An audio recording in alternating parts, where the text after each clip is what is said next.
नमस्कार, प्रणाम, जय हिंद। दोस्तों, आज मेरा विषय है स्वास्थ्य के बारे में। मैं पहले एक दो ब्लॉग में बोला था, यूरिया और नमक क्यों खाना चाहिए, कम ज़्यादा क्यों खाने से क्या होगा। तो उसमें आप लोगों ने देखा है, सराहा है और अच्छी प्रतिक्रिया आई है। तो मैं उम्मीद करता हूँ कुछ स्वास्थ्य के बारे में भी, मैं खुद ही स्वास्थ्य से रहा हूँ, आर्मी मेडिकल कोर्स से, तो थोड़ी बहुत जानकारी देना उचित समझता हूँ। आजकल जो है ज़्यादातर गरीब महिलाओं को ये चीज़ों के बारे में पढ़ी लिखी नहीं होती है और घर में परेशानी बीमारियाँ होती है, तो उनके बारे में जानकारी देता हूँ। तो आज मेरा विषय है टाइफाइड। असल में टाइफाइड क्या होता है, क्यों होता है और हमें उसमें क्या बचाव करना चाहिए और कैसे अपना रहन सहन अपना देखभाल करना चाहिए, वो चीज़ें उसमें मैं बताऊंगा। तो सबसे पहले तो ये टाइफाइड जो है एक बैक्टीरिया होता है, कीटाणु विषाणु जिसे बोलते हैं। ये इसको साल्मोनेला टाइफी करके बोलते हैं, एस टाइफी करके। तो इसमें क्या होता है, जब किसी को टाइफाइड होता है तो उसके लक्षण होते हैं, जैसे बुखार आना, थकान होना और पेट में दर्द होना, और ये जो है जो मांसपेशियाँ है उनमें दर्द होना, ये चीज़ें उसको कमजोरी और छोटे छोटे कभी कभी दाने लाल लाल भी निकल आते हैं। तो ये चीज़ें उसके शुरू में होती हैं। उसके उसके बाद क्या होता है, जो इसका कीटाणु हमारे शरीर में पेट में चला जाता है खाने पीने के माध्यम से, तो वो अतड़ी में जा कर के वहाँ पर से वो उसका एक्शन शुरू होता है। जब ये कीटाणु हमारे शरीर में चला जाता है, बैक्टीरिया, तो 10-15 2 हफ्ते के बाद इसके लक्षण दिखने शुरू होते हैं। तो सबसे पहले तो ये इसके कारण क्या है, क्यों किन किन चीज़ों से ये होता है। एक तो मुख्य कारण है इसका पानी, गंदा पानी। गंदा पानी मतलब जैसे हमारे घरों में जो पानी आता है, ज़्यादातर आजकल नल से आने लगा है, तो नलों में क्या होता है, नल बहुत दूर से आते हैं, गंदी नालियों से होते हुए भी आते हैं, रोड से आते हैं, और कहीं वो क्या होता है, नल टूटे फूटे होते हैं, उनमें छेद होता है। तो जिस टाइम पानी नहीं चलता उस टाइम वो नाली का पानी गंदा और नलों के अंदर भर जाता है।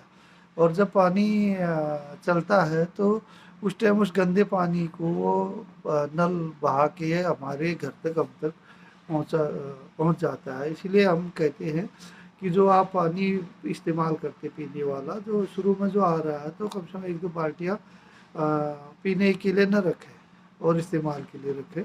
और दूसरा जो है पानी, गंदा पानी कहाँ हो सकता है, जैसे हम लोग ये बच्चे लोग ज़्यादा गोल गप्पा वगैरह वगैरह इसको खाते हैं, कचौड़ी पकौड़ी चाट वाट, जो वहाँ पर भी गंदगी के चांसेस रहते हैं। और लोग वही जूठा पानी से ही भी, गंदे पानी से ही भी बर्तन धो देते, ठीक से साफ नहीं होता है, तो उसमें कभी कभी मिला भी देते, तो वहाँ से भी आने का रहता है।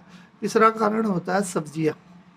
सब्जियाँ जो है हम खाते हैं, वो उन सब्जियों को जो खेतों में उगाते हैं, जैसे टमाटर वगैरह है, जो सब्जियाँ ज़मीन में अक्सर टच हो जाती है, तो लोग क्या करते हैं, ज़्यादातर आपने देखा होगा कि पानी जो गंदा पानी है, नाली के पानी से लोग सब्जी के लिए सिंचाई करते हैं। तो वो गंदे पानी से जो है हमारे नालियों का पानी गया है, तो वो उसके जो पानी के द्वारा वो कीटाणु बैक्टीरिया जो है उसमें जो मिट्टी में जो हमारा फल सब्जी जो टच हो गया है, वो पानी लग गया है, तो उसमें भी वो लग कर के हमारे खाने तक, पेट तक आ जाते हैं।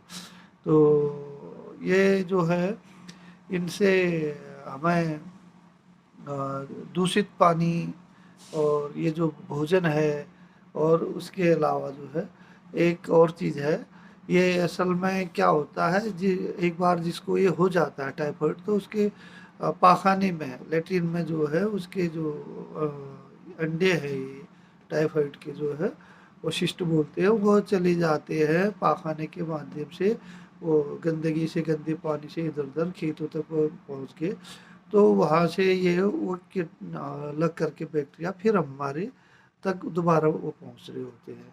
तो इसलिए जो वो बोला जाता है कि साग-सब्जियों से भी ये आता है वो, इसलिए फलों से। तो ये चीज़ हमको ध्यान रखनी है। और दूसरा जो है पाख़ाने में स्पेशली जैसे लैट्रिन वगैरह में जैसे हम जो नल इस्तेमाल करते हैं, जो दरवाजे इसके होते हैं, उनके हैंडल होते हैं, तो जो जिसको ये प्रॉब्लम होगा, किसी को जैसे घर में टाइफाइड हुआ हुआ है, तो वो जब शौच करता है तो उसके हाथ में भी वो उसके बैक्टीरिया आने के वो चांसेस रहते हैं। तो फिर वो उसी से नल खोलता है, उसी से दरवाजे को खोलता है हैंडल में, तो उसमें भी वो लगे रहते हैं। तो जो सस्ता आदमी फिर खोलता है, फिर वहाँ जाता है, तो उसके माध्यम से भी उसको भी आने के चांसेस रहते हैं। इसीलिए कहा जाता है कि भाई हाथ धो कर के हमें जो है जब भी सूंघ जाते हैं या इन चीज़ों को हाथ धोने की ज़रूर हमें साबुन से अच्छे से हाथ धोना चाहिए, ये बोला जाता है। तो ये एक इसका भी एक कारण था, मेन कारण है ना। तो इसका जो है रह गया ट्रीटमेंट का और इन्वेस्टिगेशन मतलब जाँच। तो असल में इसका खून की जाँच से इसका वो पाया देखा जाता है कि टाइफाइड का ये कि बैक्टीरिया उसमें कितना है, किस रेशियो में है करके। और दूसरा जो है अ, स्टूल से, पाख़ाने के टेस्ट से भी उसमें उसके अंडे सिस्ट आते हैं, जो मरीज़ होता है। तो इसका हमने ध्यान रखना है। और रह गया उसका जो इलाज का है, ट्रीटमेंट का, तो ट्रीटमेंट सब असल में इसके लिए एंटीबायोटिक दिए जाते हैं। लेकिन अपनी मर्ज़ी से एंटीबायोटिक न लें, डॉक्टर की ज़रूर सलाह लें। और 1 हफ्ते का इसका वो लगभग कोर्स होता है, उससे ठीक हो जाता है। और उसकी ज़्यादा अगर है तो उसको डॉक्टर लोग और रिकमेंड करते हैं 15 दिन के लिए, महीने के लिए। और दूसरा जो है इसके इसमें हमको आराम करना चाहिए। और जैसे लक्षण हमने बोला कि भाई बुखार आता है और थकान होती है, कमज़ोरी महसूस होती है, पेट दर्द होता है, ये इन सब के लिए। और क्या होता है किसी-किसी को लूज़ मोशन होता है और किसी-किसी को एकदम कब्ज़ी हो जाती है, कॉन्स्टिपेशन हो जाता है। तो इसके लिए हमें फ्लूइड लेना चाहिए। फ्लूइड मतलब जो आप ओआरएस बोलते हैं, है ना? ओआरएस का घोल जो है, जीवन रक्षक घोल बोलते हैं, वो बना के पीते हैं। नींबू पानी का इसका शिकंजी वगैरह भी पी सकते हैं, तो ये बेहतर रहेगा। और जो है जो फल, सब्जियाँ हमेशा धो के बिल्कुल, 1 बार नहीं 2 बार अच्छे से धो कर के। वैसे तो ये भी कहा जाता है कि पोटेशियम परमैंगनेट का वो घोल बना के 1 लीटर में मतलब थोड़े से 2-4 कण डाल के उसका लाल होता है वो पानी, उसमें धोए तो कुछ देर उसमें डुबो के रख देते तो मर सकते हैं, ऐसे करके। लेकिन इसके कि जो अंडे होते हैं, शिष्ट होते हैं, वो बहुत सख्त होते हैं, वो पानी में उबालने से भी जल्दी मरते नहीं हैं। इसलिए जो है बहुत सफाई का बहुत ज़रूरी है। और दूसरा जो भी हम टॉयलेट वगैरह जाते हैं, टॉयलेट इस्तेमाल करते हैं, वहाँ पर साफ-सफाई नल का और वो जो दरवाजे के हैंडल है, कम से कम हफ्ते में 15 दिन में जो है उनको एंटीसेप्टिक से सेवलॉन लोशन या जो भी डेटॉल वगैरह है या साबुन पानी से भी अच्छे से उनको धो के साफ करके वो हमने इससे भी हम बचाव कर सकते हैं। और घर में अगर किसी सदस्य को हुआ है तो दूसरों के फैलने के पूरे चांसेस रहते हैं। चांसेस कैसे? क्योंकि उसके हाथों के माध्यम से जो है दूसरे भोजन में, बर्तनों में कहीं आ सकता है।